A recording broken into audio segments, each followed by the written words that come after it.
I am upset about what happened last night. We've become a party of losers at the end of the day. For that matter, Ron, if you want to come on stage tonight, you want to look the GOP voters in the eye and tell them you resign, I will yield my time to you. Welcome back to State of the Union. GOP presidential candidate Vivek Ramaswamy going scorched earth during this week's GOP debate. And this weekend, he's back at it. He's now suggesting a candidate to replace Republican National Committee Chairwoman Ronna McDaniels after another disappointing election night for Republicans on Tuesday. The RNC Chairwoman, Ronna McDaniels, is here with me now. Thank you so much for being here. He did double down, Vivek Ramaswamy. He tweeted that he wants an interim chair to take over until the next RNC meeting in January. Your response? Yeah, last I checked, I wasn't running for president. You know, he's at 4%. He's looking for headlines. I think what Republicans really want to hear from our candidates right now in terms of headlines is how are we going to take on Joe Biden? How are we going to take on the border, crime, fentanyl, restore our kids' education, what's happening with Israel? There are so many things that Republican voters, Democrat voters, independent voters want to hear from our candidates. So he can do that. That's okay. But I will continue to say to everyone, we should be taking on Democrats, not each other. This circular firing squad, this attacking other Republicans, like we saw with Kevin McCarthy, like we've been seeing over and over again, it is hurting us. And we have a map in 2024 where we can win the White House, take back the Senate, and win the House. Personal attacks against you aside, if you look at what Republicans have dealt with over the last few years, Republicans lost the White House in 2020, did not win the Senate back in 2022. The House has a Republican majority, but it's so narrow they can barely govern. And on Tuesday, on the state level, Republicans lost big in Virginia and in Kentucky. Are Republicans right to be frustrated? I understand being frustrated. Of course, we want to win. And I look at the RNC, though, and I'm proud of what we're doing. I mean, we're a turnout machine. We don't do the messaging the candidates do with their pollsters and their campaigns. But I look at our minority outreach that we're doing and the growth we've seen with Hispanic and Asian voters. I look at 2022. Republicans won the popular vote. We turned out 4 million more voters, and we would have won the Electoral College. The RNC builds the road. All the candidates drive on it. You need a good candidate and a good road to get to your destination. And the things we're doing right now with our Bank Your Vote initiative and with 70 lawsuits that we're in, we just won one in New Hampshire that upholds voter ID, on top of our engagement with minority communities. I'm really proud of what the RNC does. One of the big takeaways from this past Tuesday's election, from the Democrats' point of view, is that making abortion front and center in elections wins. And you said this week that, quote, our candidates have lost their messaging on abortion. What should Republicans' message be on abortion? You know, Dana, I have been talking about this with you. I've been on your show talking about this since 2022. I am a suburban woman. I get this. We actually put a memo out before the elections in 2022. It's up to the candidates if they take those suggestions. As I always say, you know, if I give my husband directions in the car, it doesn't mean he's going to take them, right? But we have to talk about this. I'm going to point to a candidate in Virginia that did a fantastic job, Danny Diggs. He won a Senate race. He put his daughter in an ad, and she was compassionate. She understood women. She wasn't coming at them as criminals because they have differences of opinion. And she articulated her dad's position. Which is? His position was we should have common sense limitations. I mean, why can't the Democrats come to that? Why can't they say, listen, we now know through science from 50 years ago, a baby feels pain as its life is being taken at 15 weeks. Can't you at least come here? Why are Democrats continuing to double down on 39 weeks, 38 weeks? What is an abortion they're against? Ronna, you know that most Democrats don't support but why don't they say until the end?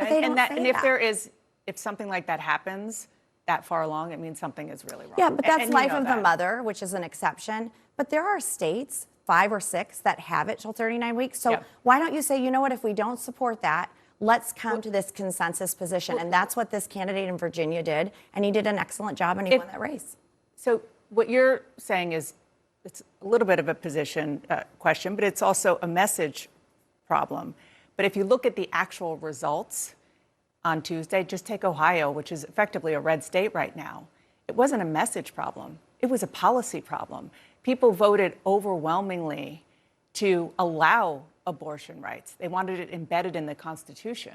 I think there was a message problem. The way that bill was framed was like disingenuous to the voters. And there's a spending issue. This has galvanized money on the left. It was a 2-to-1 ratio in Ohio of spending. In Virginia, Democrats spent 9 times more on abortion ads than Republicans. My point is, as Republicans, we cannot let Democrats fearmonger on this issue. We, of course, want life-saving care for miscarriages. We support life-saving care for ectopic pregnancies and IVF. And they are going on TV and using Roe to scare people and misrepresent Republicans on this issue. And I think our candidates have to get out in front of it.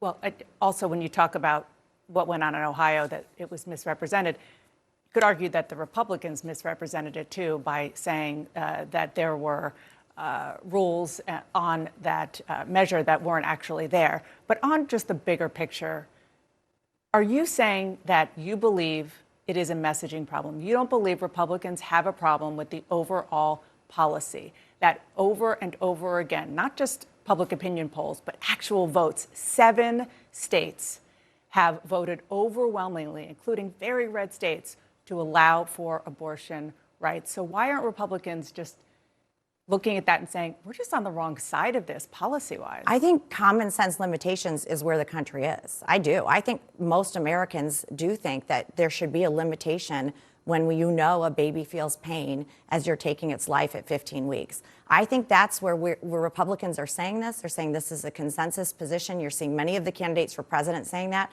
And they're welcoming the Democrats. Why don't you meet us here? It is a personal issue. So just one last question on this. You're saying 15 weeks.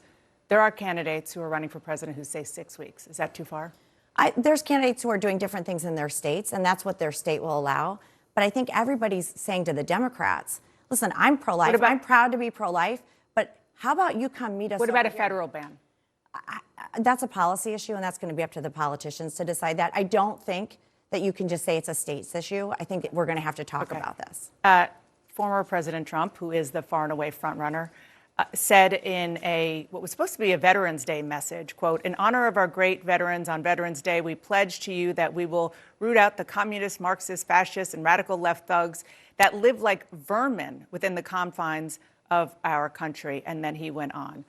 I mean, vermin in a Veterans Day message? How is that different from the now infamous deplorables comment that Hillary Clinton made? I'm not going to talk about candidates that are in a contested primary.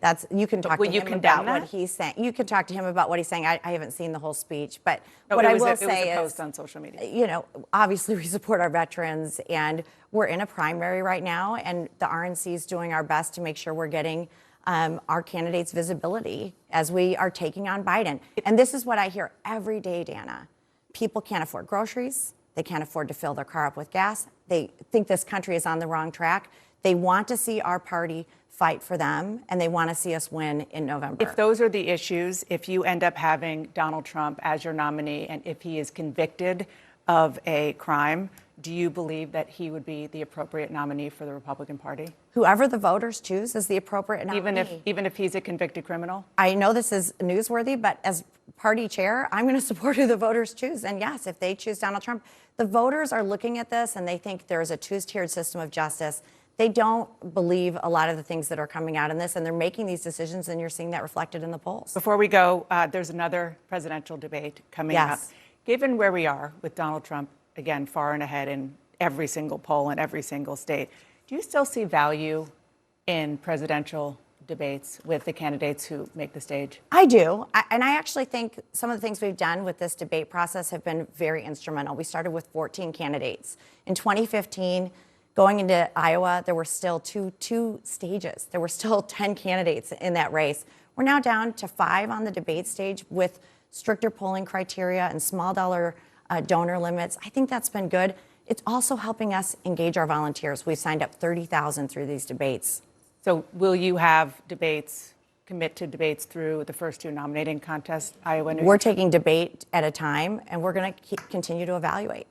Ronna McDaniels, thank you so much for being here. Thanks for having me.